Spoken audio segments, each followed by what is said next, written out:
If another man is able to get close to your woman, he's not the problem. She is. The fact that another man feels so welcomed reflects on your girl's behavior behind your back. Never compete with another man over a woman. If she's letting someone else get that close, it's a clear sign she's not respecting the relationship. Don't waste your energy fighting him, because he's not the issue. She is. If she truly valued you, no one else would feel that comfortable trying to move in. Respect yourself enough to walk away from any situation where you have to compete for her loyalty. Competing with another man is just a distraction from the real problem. The right partner won't put you in a position where you doubt them. A loyal partner makes it clear to everyone else that you're their priority. So if you're questioning her intentions, it's time to reconsider the relationship. You deserve someone who makes you feel secure, not uncertain. Don't settle for anything less.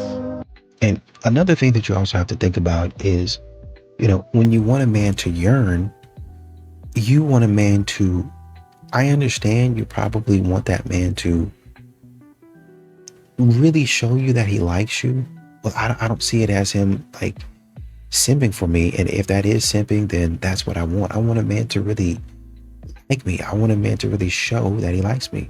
There's other ways that man can show that he likes you versus him getting down on both knees, crying and snotting, licking all over your feet, sucking all over your toes and all that nonsense. There's other ways that he can do that. But that's what modern women want. They read that type of stuff in books. They look at that type of stuff on TV, and that's what they want. And men are realizing at some point in time, you're going to think because I yearned and I begged for you that you're in a higher and a better position. Well, I can leave you. I don't need you. You can't leave me. No, I did that thinking that you would understand how much I really want you in my life. But now that you're going to throw that in my face, I think I'll get to packing. I'll be out by the night. When you eat and sleep alone, you become untouchable. You see, most people need some kind of validation from other people, and they think they can't survive on their own, and that's weakness, really. Once you realize that you don't need anybody, you just need yourself, you become untouchable. People, when they're alone, they start thinking it's just them and their thoughts, and that's scary for a lot of people. So once you realize that that's a superpower, once you can control your mind and you're perfectly content in solitude, being on your own, eating and sleeping by yourself, you become a superhuman. So the point of the story is you need to get there because it's worth it. Every second of it, it's worth it.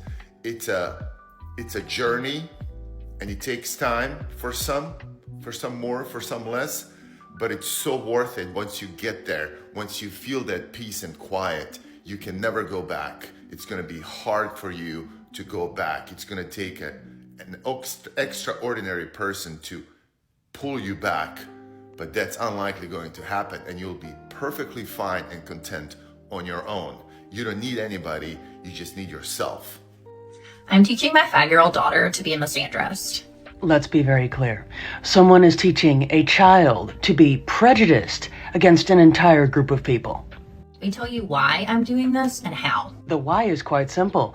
Because men are one of the few groups of people that people can still openly discriminate against and be prejudiced to without facing any social repercussions. My daughter is going to grow up in a patriarchal society, just like I did as a millennial.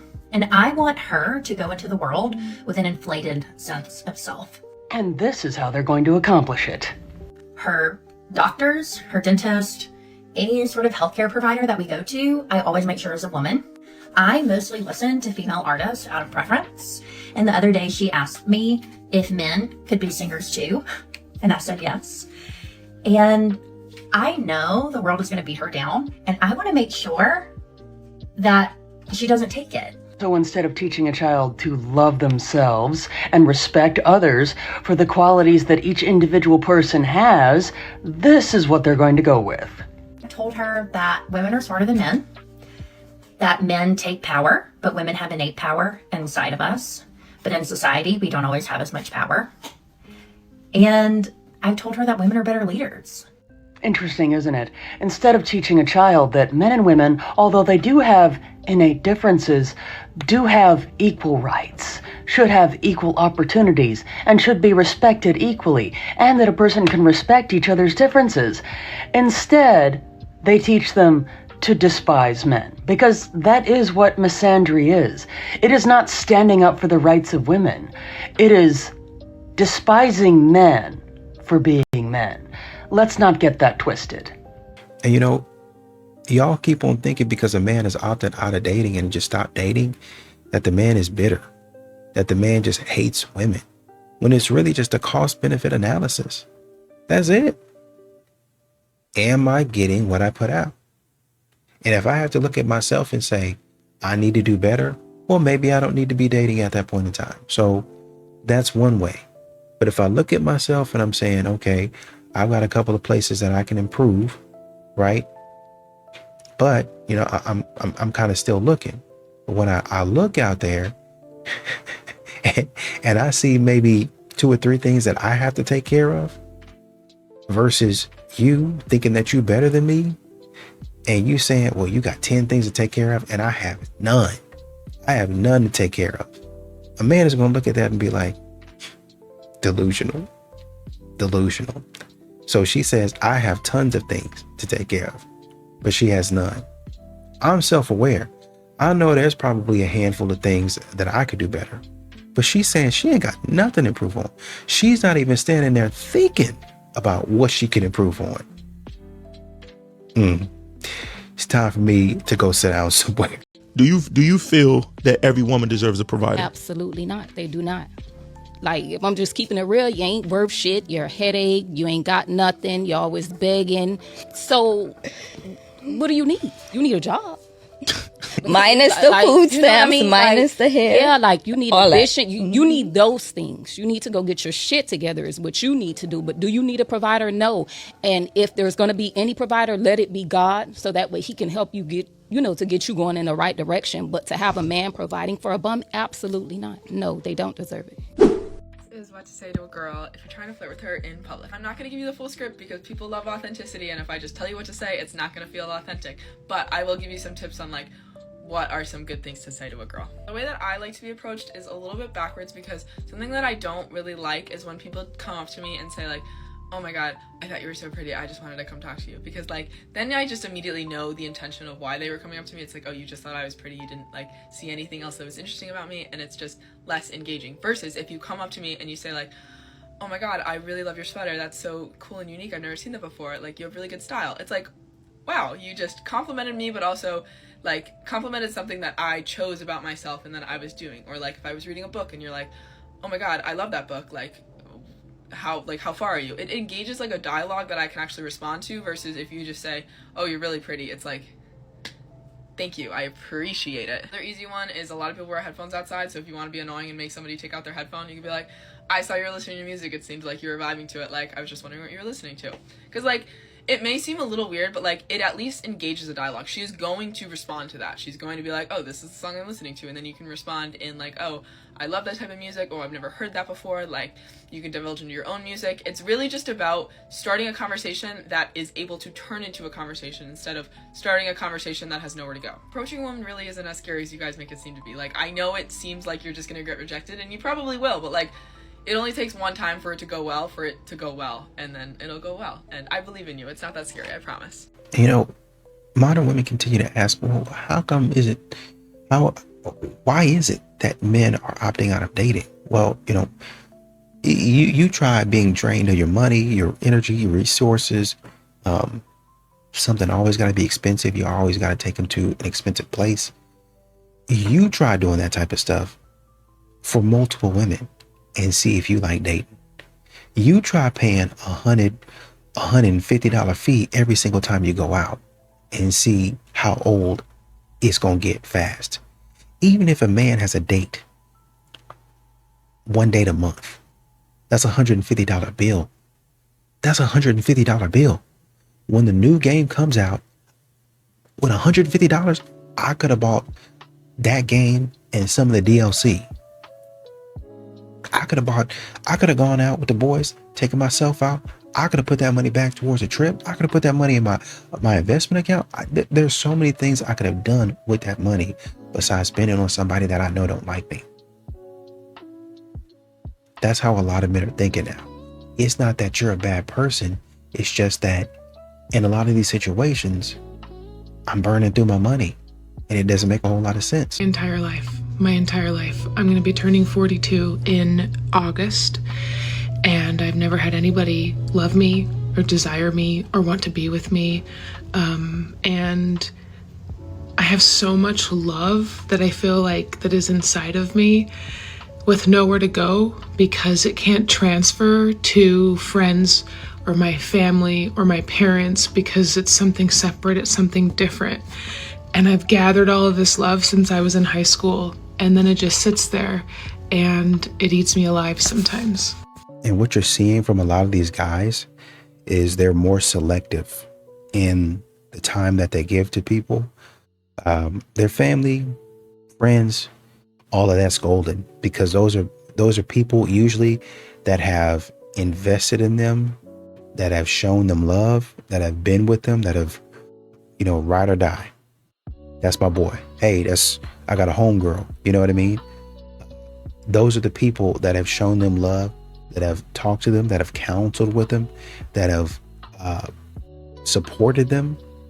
Those are the type of people that have their back. They are there, loud, every time you need them. Hey, man, I'm here to support you. Not only with my resources, money, finances, you got my voice too. You need me to speak up for you on your behalf. You need some of these brothers out there. They'll get out there and rumble with you, man. I ain't condoning nothing now. I ain't condoning. I'm just saying they get out there and rumble with you a little bit. Okay, so they'll do that.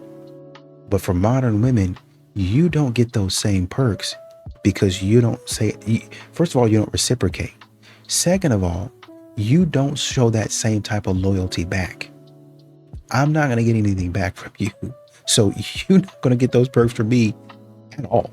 Do not fall for this. I had a client who came to me and she said, Ale, I know he's the right person, but he just won't commit. But every time I try to move on, he sabotages it in some way and he pulls me right back in just for him to say, I don't think I can give you what you need. I just don't want to hurt you. This is not sweet. This is strategy. And let me put you on game and tell you exactly how this story unfolds.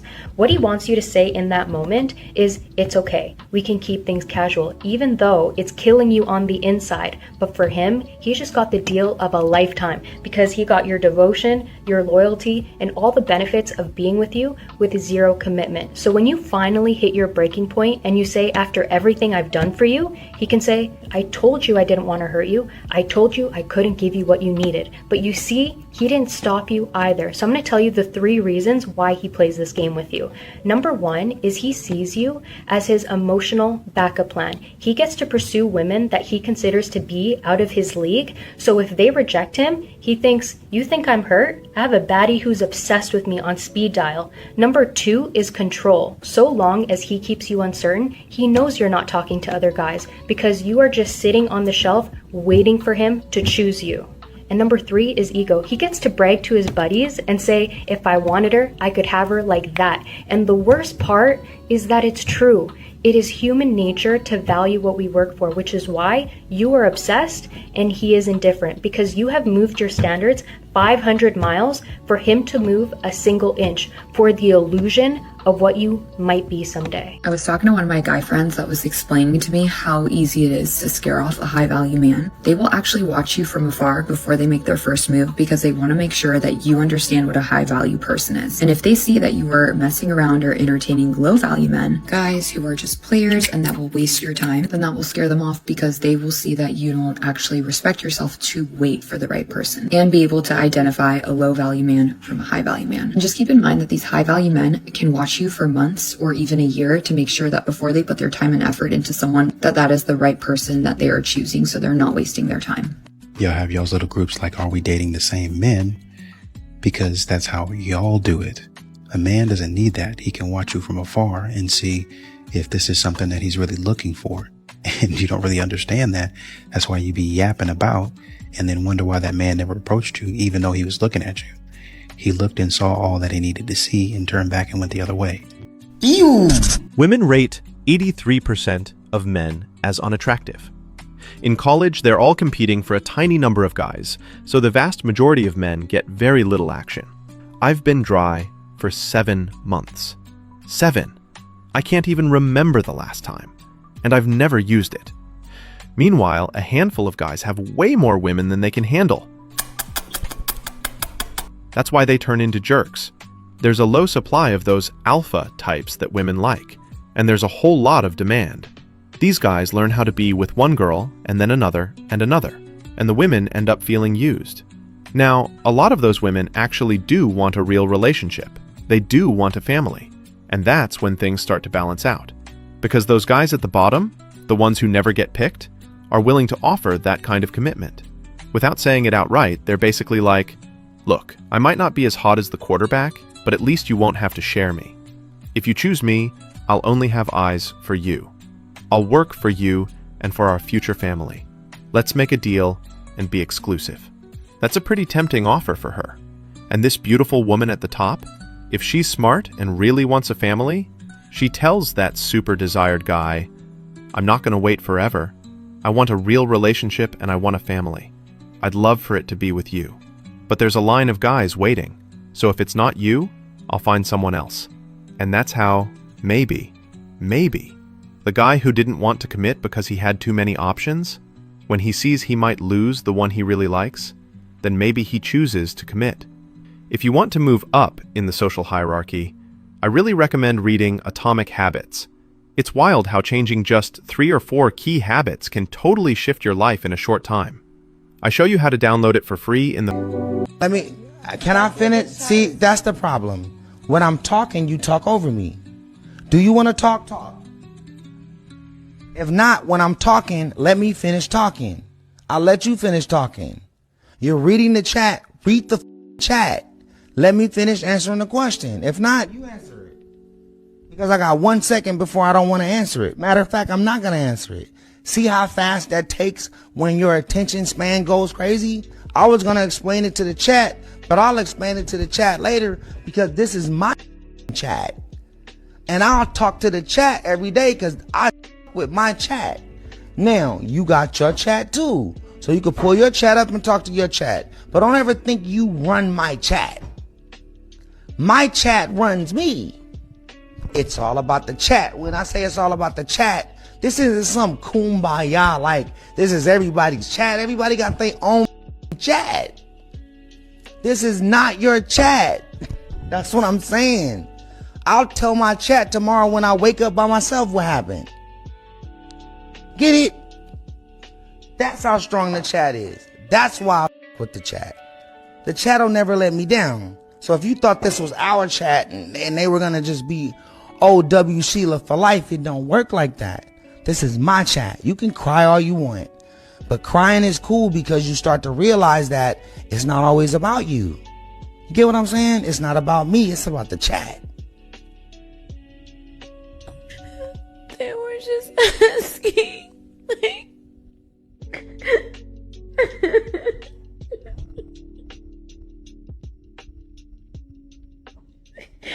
Why are you being so mean to me?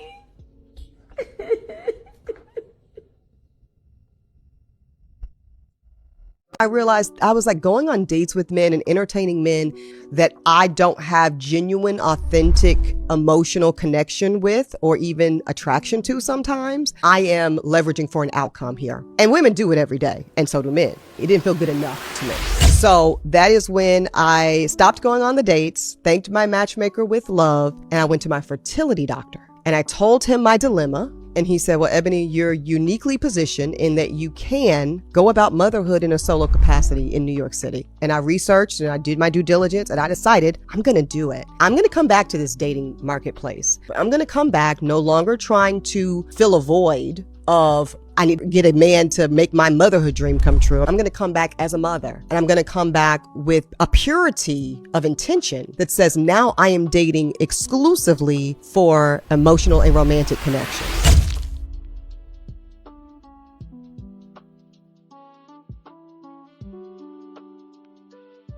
Is a man the prize? Yes or no? The woman is the prize. Like, you guys need women. You can't even create a life without a female. Since we need one another, women are still the prize? Yeah. Why should men be the prize? Hello, there's... A few moments later. Well, if the woman is the prize, you have these standards, it's harder to replace a man that meets your standards because those type of men are very hard to come by. And our standards, guess what? It's not high. And you don't even got to be that pretty. Like, if you can listen, like, men would take a 6 that's compliant, nice, and feminine and can get on our program rather than a 10 that's rambunctious, loud, and non-submissive. We'll sacrifice the looks for compliance.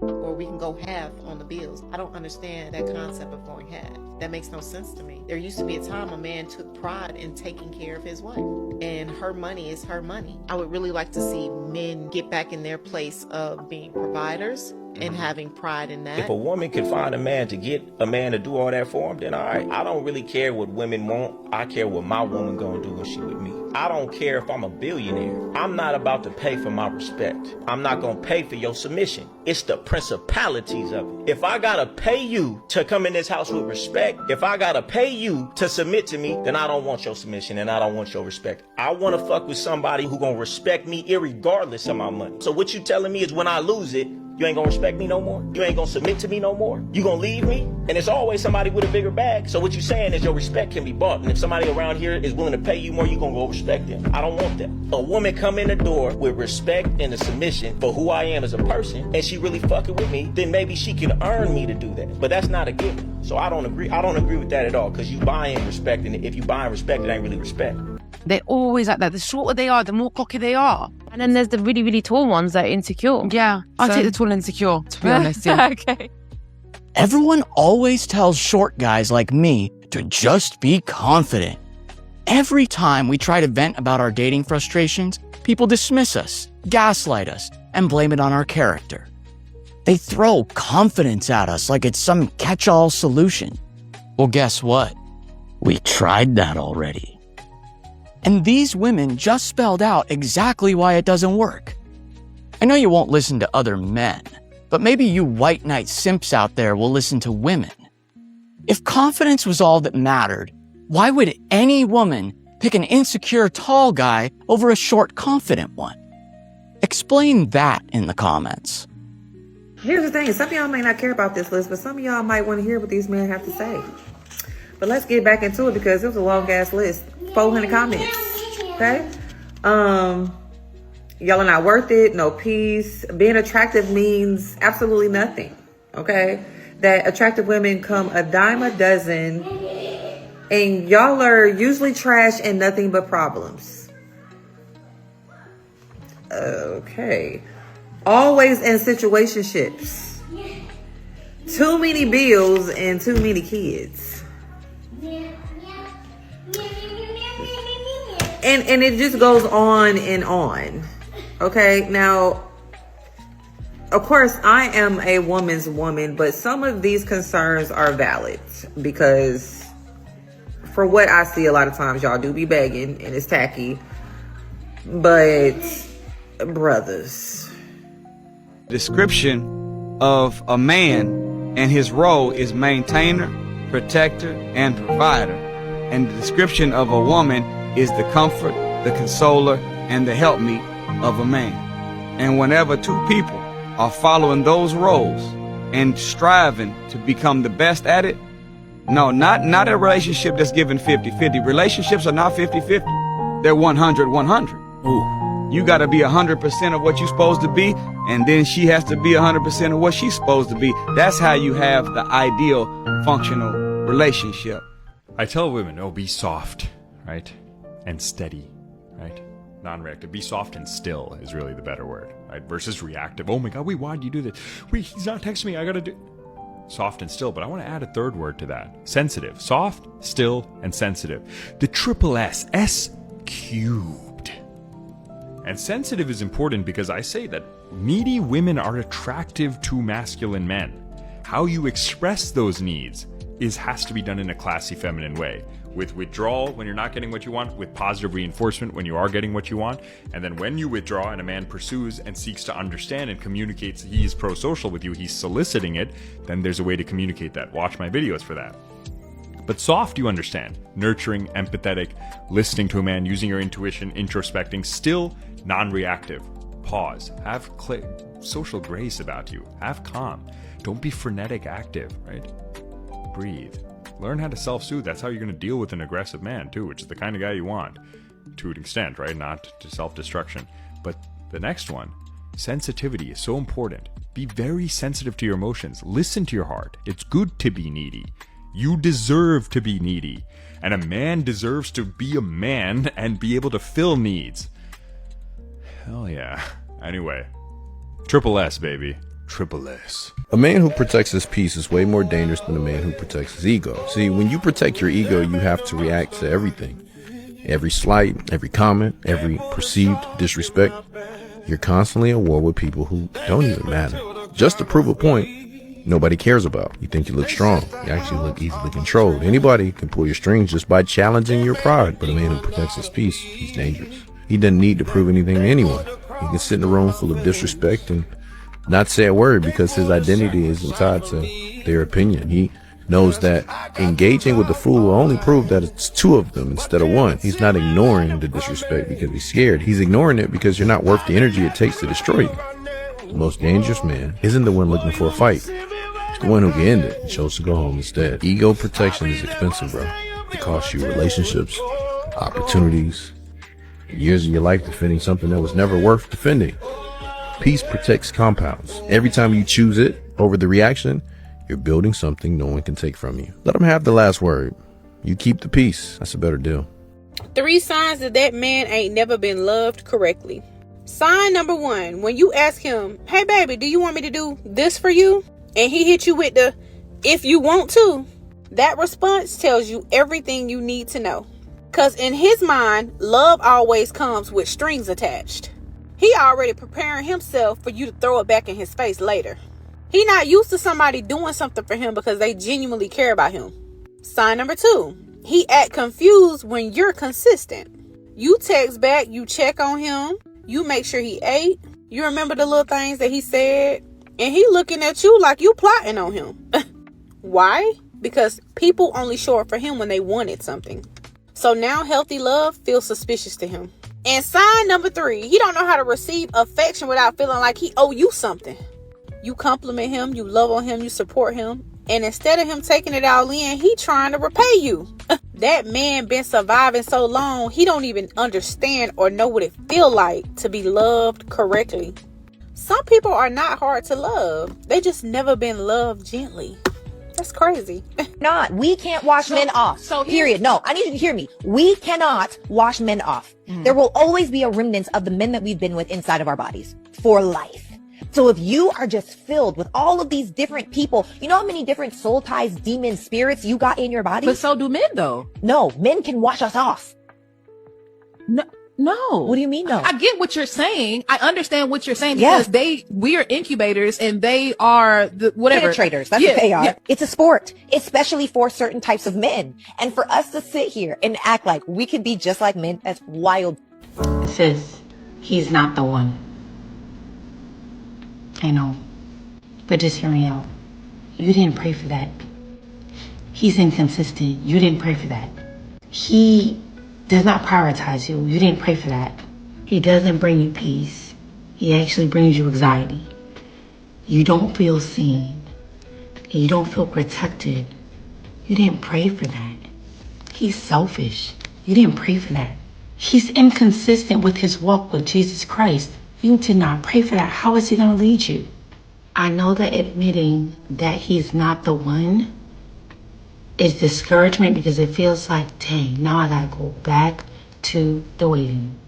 Sis, I know you gotta wait again, but I promise you it is worth waiting for the one that will get it done right the first time. Ever wonder why girls dodge accountability? Here's the real truth that nobody wants to admit. Most girls don't actually hate accountability. They're afraid of what accountability threatens. Here's what nobody's going to tell you. Number one, accountability kills her flexibility. The second she says, I was wrong, she loses the freedom to shift the story later. No more reframing, no more, well, you made me feel that way. Being held accountable means zero wiggle room. Number two, she's conditioned to believe nothing's ever truly her fault. Girls hear their entire lives, you're perfect the way you are. Your feelings are always valid. She never learns accountability, only how to deflect blame and explain away her behavior. Number three, accountability lowers her marketplace value. Women deeply care about image, status, and perception. Admitting fault publicly or even privately feels like weakness or guilt. Number four, most guys will never call her out. Let's be honest, when she cries to flex or flips blame, most men immediately back down. So why wouldn't she learn to use emotional manipulation? It works every time. Number five, feelings beat facts every single time. Her reality isn't based on objective truth at all. It's based on her emotions right this millisecond. If you point out a fact, she'll pivot to, but you didn't listen to how I felt. She's not lying. She genuinely believes her feelings matter more than reality. Bottom line, accountability threatens her control, victimhood, and power to shape the narrative. But do you want to check her true maturity? Watch closely how she handles being called out. Not just when she's clearly wrong, but when admitting fault would threaten her carefully curated image. That's when you'll see who you're actually dealing with. And, you know, a lot of these men have moved on to greener pastures, if I can say it like that. They've moved on to better things. They've moved on to not chasing women around. And so you might be asking the question, or, you know, I'd be wondering why a man is not willing to beg, right? And as a matter of fact, my wife and I just got through watching, this show. I think it's on Netflix called My Worst or The Worst Ex Ever or something like that. And you look at these women and they cry and they complain. And I think I might have only seen the first 2 episodes, right? And you don't want to condone what people are doing to the victims, but you hear the victims talk about what they've gone through, and then you'd be like, why did you even put yourself through that? But yet instead, y'all are getting into relationships. Modern women are getting into relationships with criminals. Literal, and this is not an exaggeration. They're on the books, official criminals. They're felons. Oh, well, I loved him and I just couldn't part ways. The man takes advantage of the woman sexually, and she's, oh, well, you know, I still couldn't leave him. Are you joking? But y'all sit out here and give the good man flack. You want the good man to get down on bended knee and beg you to stay. You should be running.